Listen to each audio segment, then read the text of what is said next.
Hello, everybody, and welcome back to Talks with Tina, where we are pursuing our most true and authentic self by what? Uncovering our roots. I feel like y'all so far in my business because y'all can see my ghetto setup.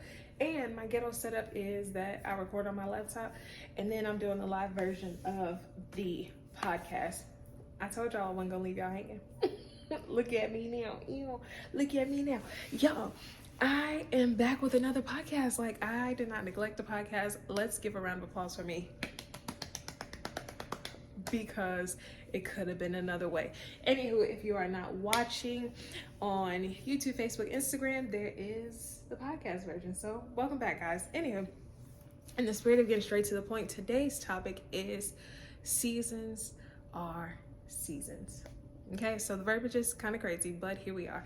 Seasons are just that, seasons. We go through them, we experience them, but there's always another season that we follow after we exit a season.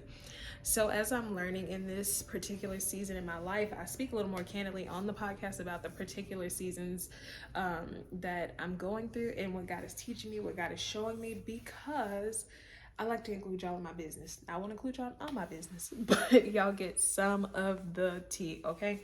So this particular season, I'm learning a lot about myself in the aspects of like the residue basically that God is trying to get rid of as he prepares me to step into this next.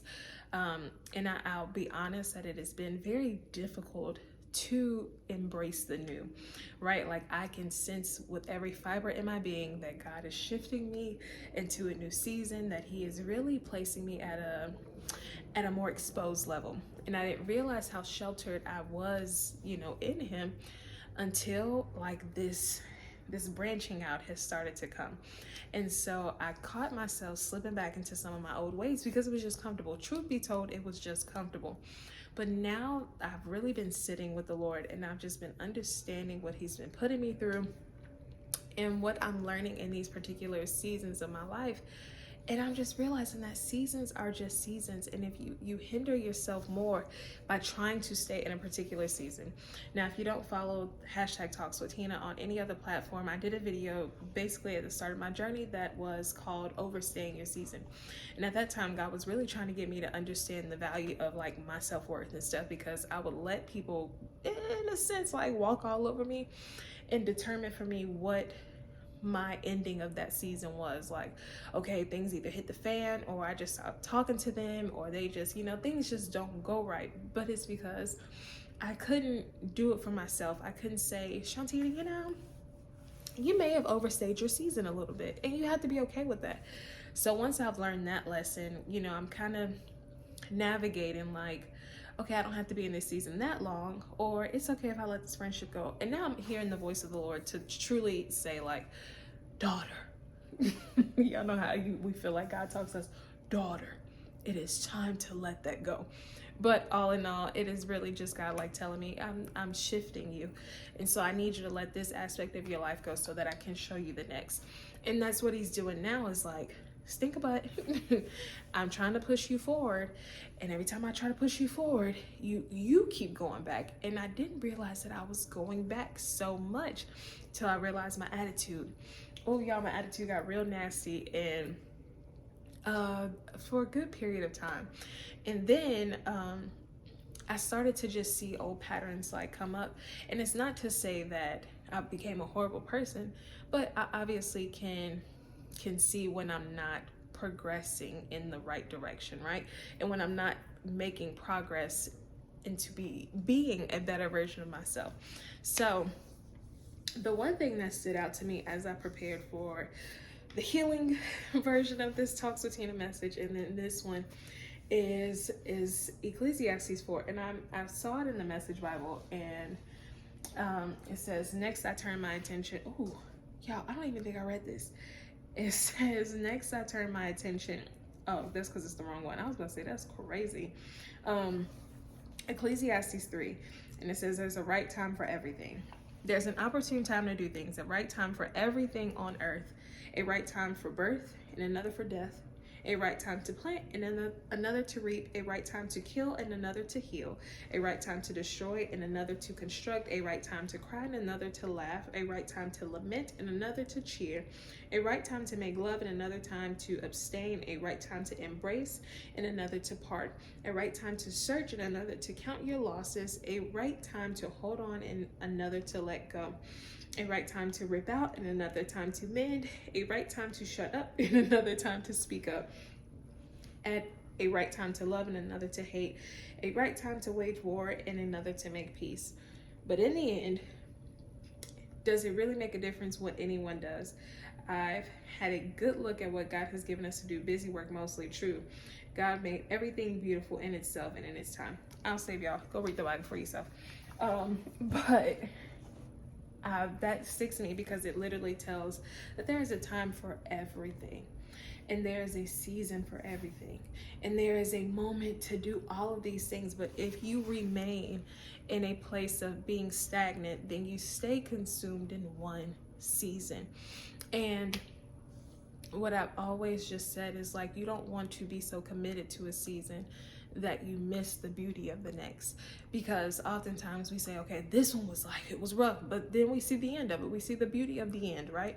And then we get to the end, and then once we know we have to approach a new season, it's like, well, I'd much rather stay here. Like, it was kind of rocky, but the end was beautiful. And so once we start to transition to a new, it is kind of hard to step into that next season. However, I realize you do not want to be the reason why you're stuck in a particular season, because you refuse to change. And once I made my mind that I would not be the reason that I'm stuck in this season because I refuse to change, I'm starting to embrace the beauty of the new. I'm embracing the beauty of what was, and now I can embrace the beauty of what is to come, because I know that God does all things well and he does all things good. So why would I stay in what was somewhat good? Because now it's somewhat good, because now God is moving on. I'm not going to stay in a position where I am missing where God is moving. It's just as dangerous as moving ahead of God and expecting him to come follow you. That's dangerous territory. Ask me about it, because I've been there. I was in a season, let me tell you something, a season where I was just, and I think I talked about it on my previous episode, where I was in a season where I was literally just like, well, I think God would like this. He would like if I did this. Like, meanwhile, God is like, that ain't got nothing to do with me. That ain't got nothing to do with me. And so I've learned to not go ahead of what God is doing in my life, but also not staying behind when he is also moving in my life. And I think that's the greatest lesson, is to learn the transition through the seasons. And although they may be hard, they may be difficult transitions. I mean, seasons prepare us for the new transitions in life, just like we have our normal summer, winter, spring, and fall. It's the same thing in our life. Like, we have different extremes. I've mentioned this on the other Talks with Tina platform. Is like, right now I'm in my winter, and like naturally we kind of in our winter where I am now, but I feel like God is shifting me to a summer. Like, I'm cold right now, like I'm just all right. And you know, God is isolating me. We shelter in, we bunker in the winter months, but then summer comes and we outside. But I'm learning to embrace the extremes, because this next season, I feel like God is exposing me. What do we do in the summertime? We are a little more exposed. We show a little more skin. We show a little more whatever, because it's hot, first of all. But it's an element where the elements, it's an element where the elements expose you to new things. And so I'd be a fool to be wearing snow boots and a puffer jacket in the summer. Meanwhile, the sun is beaming and baking. All right. So how do we full circle this, and how do we make it make sense to your life? Embrace your new seasons. Don't be the reason that you do not see your next season because you're afraid to change. God is doing a new thing. So it is best if you stay in alignment with him, so that you can begin to see all that he has for you. Once you release the old expectations, you will see all that God has for you. That has been the most beautiful thing of my whole walk with Christ, is that in everything I'm able to see his goodness, in everything I'm able to see his sovereignty, and everything I'm able to see who he is. And so instead of saying, God, why does this have to be this way, or why do I have to go through that? I'm not asked those questions sometimes, but I'm also saying, God, I see you in this. And so I see you in my next season. I see you exiting me from this particular season. And I'm grateful that you still have your hand on me through it all. So with all that being said, that's the chat. I love y'all. Bye.